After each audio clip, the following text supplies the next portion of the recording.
Buenos días, querida familia. Hoy domingo es un privilegio para mí poder compartir el mensaje que Dios tiene para todos nosotros. Hoy vamos a seguir estudiando el libro de Filipenses en el capítulo 4. Pero antes, empecemos con una oración. Señor y Dios bendito, les saludamos esta mañana, Señor, esperando y deseando su compañía en este tiempo. Estamos hombres y mujeres aquí reunidos para prestos a escuchar su mensaje.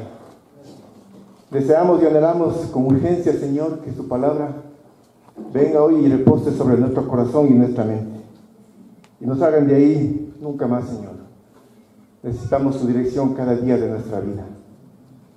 Hoy queremos, Señor, rendirnos a sus pies y ser humildes con nuestras vidas y nuestras necesidades. Le agradecemos por su Hijo Jesucristo, por su gran sacrificio en la cruz. Le damos gracias y acompáñenos en este mensaje. En el nombre de Cristo Jesús. Amén. Amén. Bueno, vamos a revisar los versículos del 10 al 14 del capítulo 4 de Filipenses. Quiero empezar dándoles unos breves antecedentes de este libro, para que todos podamos ubicarnos acerca de la historia en ese tiempo. Pablo escribe esta carta a la iglesia de Filipos estando preso. No sabemos en dónde estaba preso exactamente, o en Roma, o en Cesarea, o Éfeso.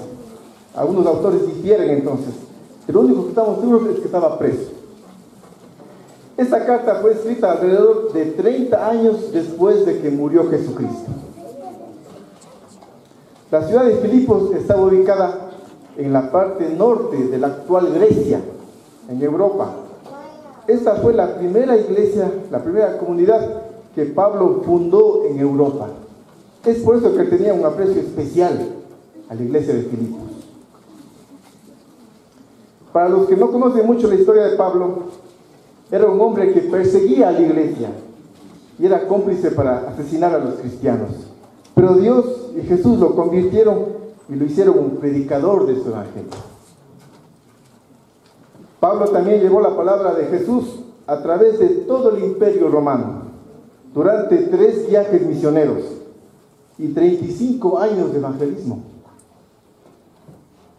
Filipenses finalmente es un libro alegre, un libro que demuestra gozo de los que llevan una vida cristiana. Dicho esto, revisemos la escritura. Versículo 10. Me alegro muchísimo del Señor, de que al fin hayan vuelto a interesarse en mí. Claro está que tenían interés, solo que no habían tenido la oportunidad de demostrarlo.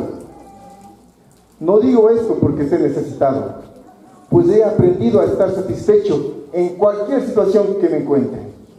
Sé lo que es vivir en la pobreza y lo que es vivir en abundancia. He aprendido a vivir en todas y cada una de las circunstancias, tanto a estar saciado como a pasar hambre, a tener de sobra como a sufrir escasez. Todo lo puedo en Cristo que me fortalece. Sin embargo, han hecho bien en participar conmigo en mi angustia. El versículo clave de este pasaje bíblico es el número 13, que yo lo tomé de otra versión y dice lo siguiente: Cristo me da fuerzas para enfrentarme a toda clase de situaciones. Y el mensaje de hoy se llama El secreto del gozo es Cristo. Lo vamos a desarrollar en 3 puntos. El primero le he puesto como título Aprendiendo a vivir con vulnerabilidad y agradecimiento. Revisemos nuevamente solamente el versículo 10.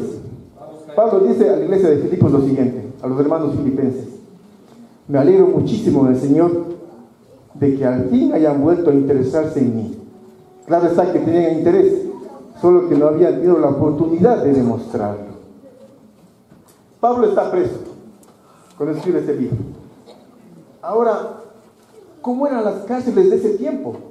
He podido investigar un poco en algunos libros y buscar información más detallada. Las cárceles realmente eran sitios bastante inhóspitos en esa temporada. Dependía de la época del año para que existiera en verano muchísimo calor. Y en invierno, como es obvio, muchísimo frío y mucha humedad en esos lugares.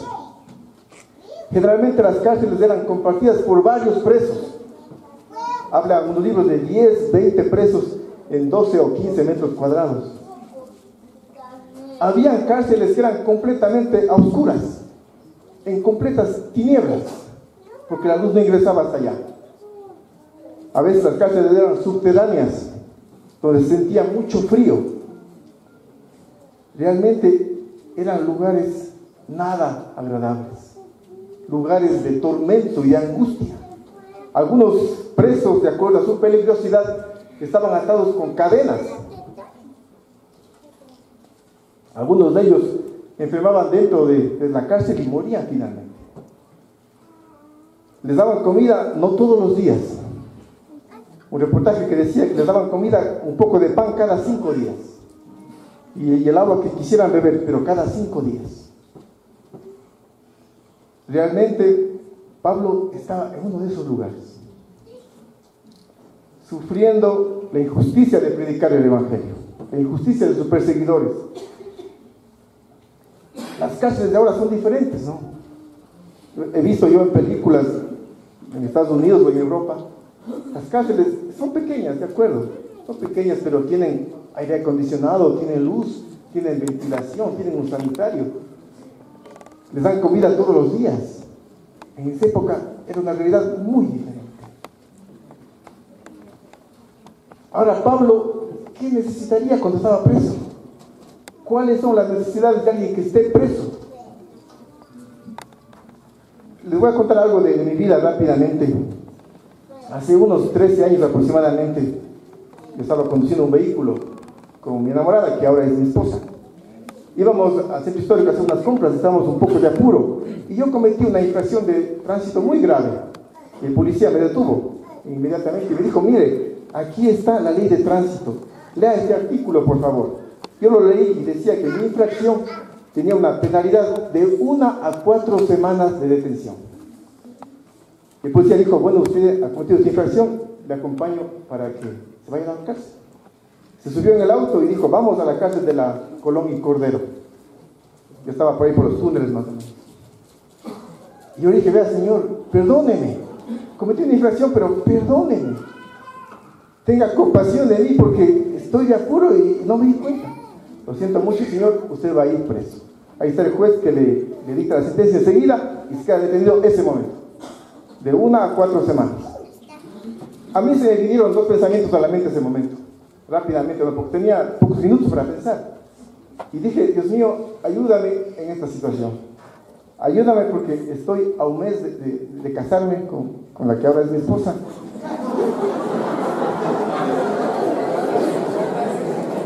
No va a haber matrimonio, es obvio. Me voy a quedar sin trabajo, porque estaba apenas 3 meses en ese trabajo, que me había costado años conseguirlo. Yo dije: Dios mío, ayúdame porque esto se va a derrumbar todo. Haz que este hombre me perdone. Pero este hombre no me perdonaba y seguía con lo mismo. Vamos a la casa. Y yo seguía manejando porque no podía defenderme. La segunda idea que yo tuve es: ¿qué voy a necesitar en la cárcel? Dije: voy a necesitar comida, voy a estar ahí, quién sabe, un mes preso. Necesito que alguien me lleve la comida todos los días, que alguien me lleve unos implementos para aseo personal, que alguien me lleve más ropa, que alguien me lleve dinero para comprar algo, lo que me falte. Ahí no hay agua embotellada, tengo que tomar agua, algunas cosas voy a necesitar ahí adentro, libros para leer, un cuaderno para escribir. No había en esta época teléfonos inteligentes. Entonces me di cuenta, no, comparándome con Pablo, hay mucha diferencia entre él y yo en todas las circunstancias, pero me di cuenta que yo había entrado en angustia ya en ese momento. Dios mío, y ahora necesito muchas cosas, ¿y qué hago? Mi familia no está aquí, está en Cuenca. Voy a estar solo. Espero que los discípulos me visiten, ya era discípulo en esa época. Pero yo entraba en angustia y siento un poco lo que los presos deben sentir, ¿no? Angustia. Yo estando acá afuera todavía, mucho menos alguien que está dentro ya preso. Debe sentir angustia, desesperación, ansiedad, preocupación, estrés. Bueno, finalmente para acabar la historia, iba orando y mi enamorada igual atrás estaba orando mentalmente, creo. Llegamos a la Gasca ya, faltaban pocas cuadras y este policía, gracias a Dios, dice, le perdono, está bien. Demos la vuelta y todo queda perdonado y olvidado. Y volví al lugar donde estaba y ahí se acabó la historia, pero Dios mío, me salvó de una tremenda situación difícil.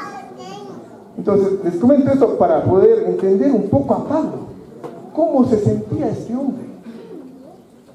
Estaba cargado tal vez de muchas cosas difíciles. Y no era la primera vez que Pablo estaba preso, ¿eh? Ya venía estando preso otras ocasiones. Entonces Pablo es vulnerable con sus hermanos y amigos de Filipos. Y les dice, gracias por darme esta ayuda. Por supuesto que la necesitaba. Expresó lo que sentía los hermanos de Filipos, de buen corazón y de buen ánimo. Y aquí es un llamado para nosotros, ¿no? Estamos ayudando a la gente que está en necesidades. Estamos ayudando a aquellos que están presos, ya sean parientes, amigos, vecinos, conocidos, amigos de alguna vez, conocidos de algún momento, que sabemos están en esta situación calamitosa. No debemos juzgarlos, ya fueron juzgados por las leyes de la justicia. Debemos más bien tener compasión y visitarlos, ayudarles en lo que necesiten. Realmente la ayuda siempre hará falta en nuestra comunidad misma. Aquí hay mucha gente que necesita de consejos, de ayuda material. A veces preguntamos, ¿no? ¿Y cómo estás, hermano? Muy bien. ¿Cómo estás en la casa? Chévere. ¿Tu esposa? De maravilla. ¿Tus hijos? Unos ángeles. No hay más que preguntar. Hasta luego, gracias, nos vemos. Debemos ser como Pablo, vulnerables, mis queridos amigos, y aprovechar en los tiempos que tenemos antes de los servicios, después de ellos, en los discipulados. Así estoy, esto es lo que me falta, así me encuentro angustiado, preocupado, estresado, enojado, triste, sin esperanza, sin fe, enfermo, no tengo dinero, no tengo qué comer, ayuda a buscar un trabajo. Debemos ser vulnerables, y Pablo lo está haciendo aquí con sus hermanos, siendo él el líder de la iglesia, mucho más nosotros.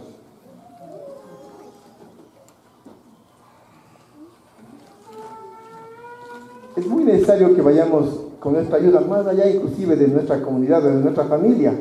Ahora mismo estamos presenciando la situación tan crítica de los hermanos en Venezuela. Una situación muy triste, no tienen alimentos, no tienen medicina, según dicen los medios de comunicación. ¿Cuánto estamos ayudando a esas personas? A esos hermanos en Cristo nuestros que están en Caracas. ¿Qué hemos hecho por ellos? Está bien orar, síganlo haciendo, por supuesto que está bien, pero hay que hacer algo más que eso también. Hay que enviar algo, hay que dar algún dinero, alguna situación de nosotros también. Va a haber una colecta especial para Venezuela en los siguientes días. Esperemos que todos podamos contribuir de una manera generosa para que estos hermanos se sientan aliviados. También otro caso parecido es los hermanos de Texas esta semana que fueron abatidos por esta tormenta. Podemos pensarlo fácilmente, pero ellos están en el primer mundo. Ellos tienen mucho dinero, la primera potencia mundial de este planeta. Seguramente los hermanos tienen sus casas, sus vehículos, sus propiedades asegurados. Las empresas aseguradas pagarán los daños y no pasa nada. Pero ¿cuánto hace falta en la vida de las personas una palabra de aliento? ¿Cuánto hace falta en la vida de la gente una escritura para animar? Los niños que están en el piso quinto están haciendo hoy día unas tarjetas para enviar a estos hermanos de Texas, porque una hermana viaja esta semana. Sería bueno que el que desee pueda también enviar una nota, enviar una carta, enviar una escritura, para que se sientan ellos también que son parte de nuestras oraciones y de nuestra atención. No esperemos a que la iglesia organice siempre todo, las campañas, colectas, o que joven esté haciendo sus campañas. Esto es voluntario e individual. Ahora, con tanta tecnología que existe, podemos conocer fácilmente de la manera como podemos ayudar a los hermanos de Texas, a los de Venezuela y a cualquiera que esté presente. Entonces Pablo nos enseña a vivir aquí en este punto número 1, a vivir con vulnerabilidad y agradecimiento, porque Pablo en el versículo 14 dice: sin embargo, han hecho bien en participar conmigo en mi angustia. ¿Sí? Estaba algo angustiado Pablo en la cárcel. Punto número 2. Aprendiendo a vivir con gozo. Vamos a leer el versículo 11 al 13. Vamos, Jaime, dinos, hermano.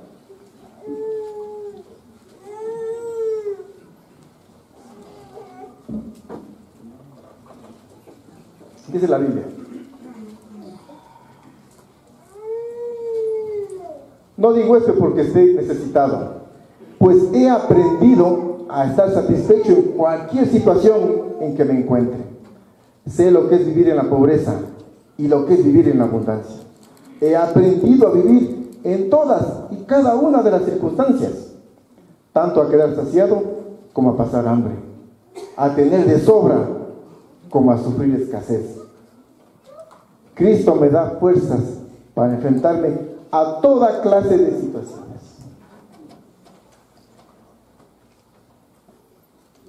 Pablo demuestra en estos versículos que está en la cárcel tranquilo, que está en paz, que está en gozo. Esa palabra mágica vamos a explicar qué significa estar en gozo. La Biblia, si tú buscas la Biblia, hay varias escrituras que hablan del gozo.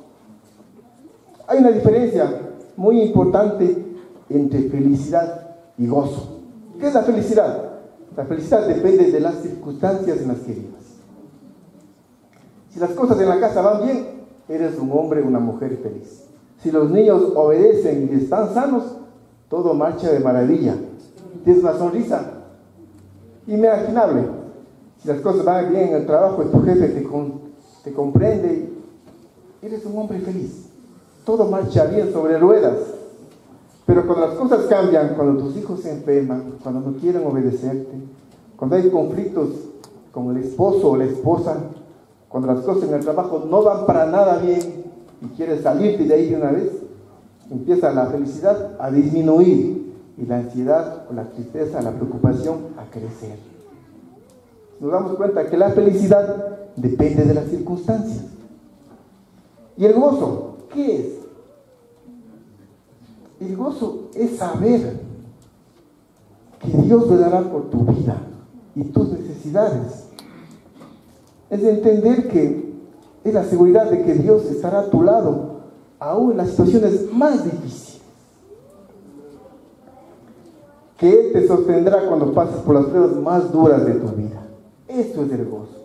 El gozo ya no depende de las circunstancias. El gozo dependerá de tu relación con Dios. De eso dependerá el gozo. De que lo conozcas, de que le seas fiel, de que seas devoto a su palabra, de que lo hayas aceptado como tu Señor y Salvador. De eso depende el gozo, ya no de lo que ocurra a tu alrededor, sea malo o sea bueno. Y Pablo vivía con gozo. A Pablo ya no le afectaba demasiado las circunstancias en las que vivía, aún en la cárcel, aún en esa situación calamitosa. Pablo ya no se dejaba influenciar por eso. Cuando nos esforzamos en la vida diaria por vivir de una manera recta, y aún así pasamos por cosas difíciles, momentos duros, debemos entender que Dios está permitiendo que así sea, y que estas situaciones difíciles y duras van a formar nuestro carácter, van a levantar nuestra fe. Pablo les dice a los Corintios en la segunda carta, capítulo 7, yo voy a leer, les dice lo siguiente sobre el gozo. Dice: tengo mucha franqueza para hablarles y estoy muy orgulloso de ustedes. En medio de todo lo que sufrimos, me siento muy animado y lleno de gozo. Este gozo de Pablo no aparece en la cárcel, era una característica ya de su vida. No era algo que él agarró en circunstancias extremas, era parte de su carácter, de su esencia, de su formación.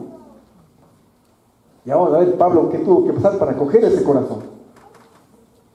El secreto de Pablo entonces para soportar circunstancias difíciles es su profunda e íntima relación con Jesús. Por eso lo dice en el versículo 13: Cristo me da fuerzas para enfrentarme a toda clase de situaciones.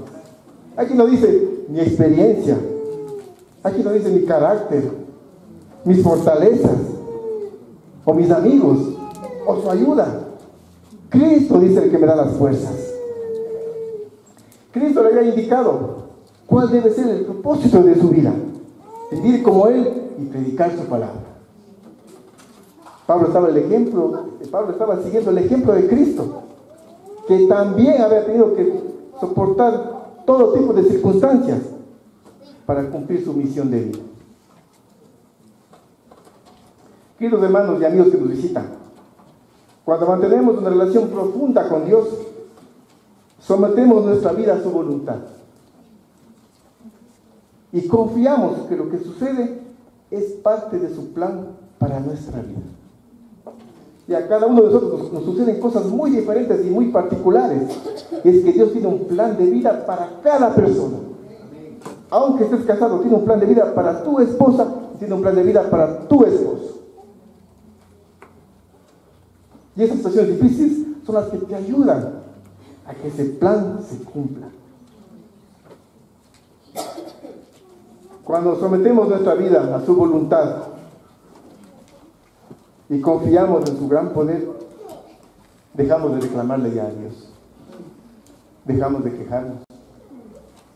Dejamos a veces de pelear con Él. Dejamos de decirle que es alguien injusto tal vez con nosotros. Le pedimos ya que termine ese tiempo de sufrimiento, que pase. Ya no soportamos más. Pablo vivía en un lugar muy desagradable, en un ambiente difícil, pero entendió finalmente que esa era la voluntad de Dios para su vida. ¿Por qué? Porque él iba a ser un ejemplo para la gente de esa época. Y bien lo hace al escribir esta carta a los filipenses. Les dice que está gozoso en la cárcel, para que ellos también puedan imitar ese estilo de vida. Y hoy justamente, miren, después de casi 2000 años, la estamos leyendo y aplicándola en nuestra vida diaria. Qué importante es que Pablo pasó por esas circunstancias, para que ahora sea ejemplo de muchos, y mucho más los que vendrán después de nosotros. Pablo anima mucho a los filipenses con estos versículos. No son versículos de tristeza, son versículos de gozo y alegría, mostrando su manera como piensa y vive. Hago una pregunta para todos nosotros, incluido yo también. ¿La manera como vivimos anima a otras personas?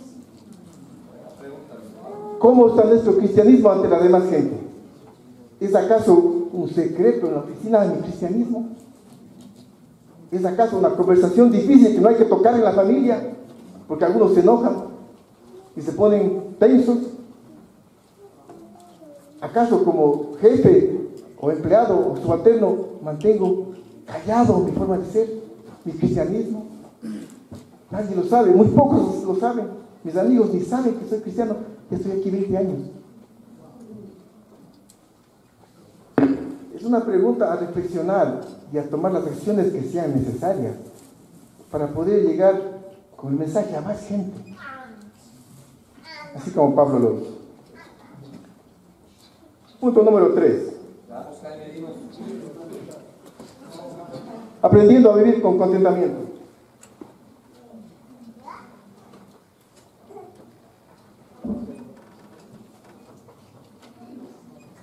Pablo menciona que Cristo es su fuerza en el versículo 13. Ahí nos da a entender de que por sí solo no fuera capaz de enfrentarse a todo lo que le estaba pasando. Ahí lo reconoce intrínsecamente. Actualmente sabemos, ¿no es cierto?, que existen muchas filosofías, muchos conferencistas que dicen: venga a esta conferencia, pague $50, 8 horas para que usted salga renovado, salga cambiado. Y hablan mucho del yo. Yo soy capaz de hacer las cosas. Yo soy capaz de superarme. Tus fortalezas te llevarán al éxito. Todo lo podrás, basta que te lo propongas. Y muchas teorías así. Pero nadie habla de un ser superior, de una fuerza sumamente necesaria para superar todas las situaciones difíciles. Nadie nombra a Dios en estas conferencias.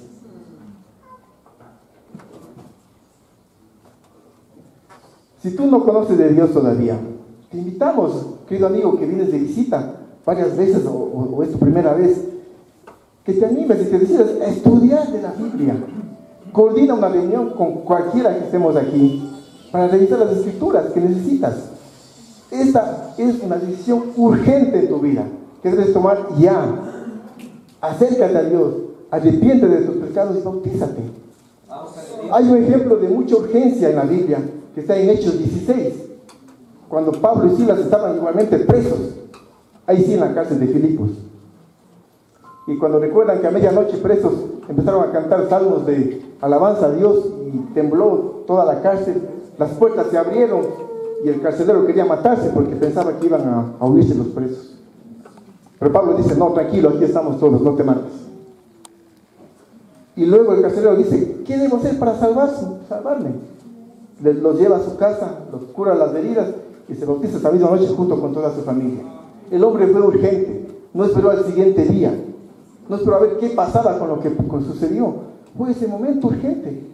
Así Dios nos hace un llamado urgente a que cambiemos la vida tal vez equivocada que estamos llevando. Ya sea que seas miembro de la iglesia o que seas una visita. La escritura que hemos leído también tiene algo muy particular. Pablo repite 2 veces la palabra he aprendido, al menos en esta versión. ¿Por qué lo hace? Aquí dice, pues he aprendido a estar satisfecho en cualquier situación en la que me encuentre. Después dice, he aprendido a vivir en toda y cada una de las circunstancias. Y es que para Pablo también esto fue un proceso. No es que Pablo se bautizó y de una aceptó todo lo que le pasaba y aceptó con agrado y con gozo todo lo que sucedía. No es así. Fue un proceso, porque Pablo también es un ser humano, tal cual como nosotros. Y tuvo que pasar muchas cosas muy difíciles para poder llegar a entender qué es el gozo y hacerlo parte de su vida. Si podemos ver en 2 Corintios 11, yo les voy a leer qué es lo que Pablo pasó, algunas de las cosas que Pablo pasó antes de escribir esta escritura. Dice, en 5 ocasiones los judíos me castigaron con los 39 azotes. 3 veces me apalearon y una me apedrearon. En 3 ocasiones se hundió el barco en el que yo viajaba y a punto de ahogarme pasé una noche y un día en alta mar. He viajado mucho y me he visto en peligros de líos, en peligros de ladrones y en peligros entre mis paisanos y entre los extranjeros. También me he visto en peligros en la ciudad, en el campo y en el mar, y en peligros entre los falsos hermanos. He pasado trabajos y dificultades. Muchas veces me he quedado sin dormir. He sufrido hambre y sed. Muchas veces no he comido. He sufrido por el frío y por la falta de ropa. Pablo no aprendió a la primera. Tuvo que sufrir esto y muchas cosas más durante 35 años que duró su ministerio, hasta que su vida terminó. Recordemos que Pablo era un hombre soltero, sin esposa y sin hijos, pudo dedicarse completamente al evangelismo. Entonces, cuando también a nosotros nos suceda esto, no nos desanimemos, porque no entendemos a la primera que debemos vivir con gozo ante las dificultades. Entonces, por eso, mis queridos hermanos, este mensaje es para animarnos a seguir en esta lucha, a esforzarnos cada día, como Pablo, para vivir con gozo ante las dificultades.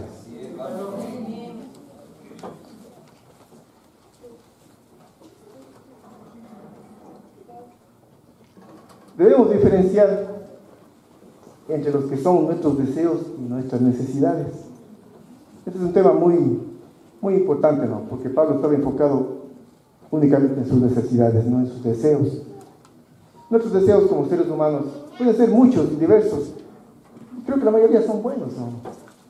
Creo que muchos deseamos comprarnos una vivienda propia, o tener un auto, o instalar un negocio, o buscar un mejor trabajo, buscar una mejor posición. Queremos acabar los estudios, seguir una maestría. Está bien, son buenos deseos. queremos casarnos, queremos tener hijos. Son deseos nobles. Dios coge todos tus deseos y te da lo que tú necesitas. Los convierte en necesidades, pero te da lo que Él cree que tú necesitas nada más. Y a unos da unas cosas y a otros otras, según el plan de vida que Él tiene para ti. Como dijimos hace un momento, cada persona tiene un plan de vida. Dios ha trazado su vida para cada persona individualmente. No podemos reclamar y decir, a ellos sí les diste y a mí no me has dado. Dios, en su infinito amor y sabiduría, sabe exactamente qué es lo que necesita cada persona. Pablo está enfocado en sus necesidades, no tanto en sus deseos. Al estar unidos a Dios y a su palabra, reconoceremos con claridad, como Pablo, cuáles son verdaderamente nuestras necesidades. Y así estaremos satisfechos con las circunstancias que vivamos, que Dios nos ponga en el camino. Les comento algo personal también a estas alturas. Pues yo me casé con mi esposa luego de no ir a la casa. Después de un mes me casé con mi esposa. No fui con el traje a rayas negras ni blancas. Bueno, me casé y queríamos tener un hijo enseguida, ¿no? Enseguida. Yo no era tan jovencito como parezco, entonces, y quería tener un hijo enseguida. Pero el niño no llegaba, pasaban los años y no llegaba el niño. Hacíamos tratamientos con los doctores y no había resultados. Y hasta cierto punto mi esposa y yo nos pusimos en el plano de reclamarle a Dios. Decirle, Dios mío, ¿por qué no llega un hijo? Nos conocimos aquí en la iglesia, solteros, tuvimos un noviazgo puro, no hicimos nada malo, hemos servido a la iglesia en lo que hemos podido, en lo que nos han llamado, con nuestras limitaciones. ¿Por qué no llega nuestro hijo? ¿Qué pasa? ¿Qué sucede? ¿Por qué otros sí tienen y yo no? ¿Por qué hermanos que se bautizaron antes ya tienen hijos? ¿O que se bautizaron después, o se casaron después ya tienen hijos y yo no? ¿Por qué? ¿Qué está pasando? Y en oración tal vez reclamábamos a Dios esta situación. Pasaron como 5 años y finalmente creo que nos rendimos a Dios y dijimos, no vamos a reclamarle más. No vamos a estar protestando a Dios, no vamos a sentirnos infelices, descontentos, tristes o ansiosos. Que Dios haga lo que Él crea conveniente con nosotros. Si quiere darnos un hijo nos dará, si no quiere no nos dará. Que sea su voluntad la que se cumpla. Decidimos eso con mi esposa luego de mucho orar, de mucho llorar también. Pero dijimos hasta aquí llegamos, hijos. No vamos a estar más en conflictos con Dios. No somos quienes para estar en ese plano. Y creo que Dios, bueno, se compadeció de nosotros, nos mandó a un niño después de 1 año, ¿no? Mi esposa se quedó embarazada y tenemos un hijo ya de casi de 6 años. Entonces, no es que yo sea el ejemplo, ¿no? de esto. Simplemente como compartir de que Dios está pendiente de nuestras necesidades, de nuestros deseos también. De saber darnos lo que Él crea conveniente a su debido tiempo. Otra pregunta que quiero hacerles. ¿Estás contento con las circunstancias de las que vives? ¿O qué está impidiendo de que seas feliz? ¿Cuál es esa piedra en el zapato que no te impide mostrarte como un cristiano feliz, contento, lleno de gozo? ¿Qué es aquello que te perturba la paz? Que te roba la espiritualidad.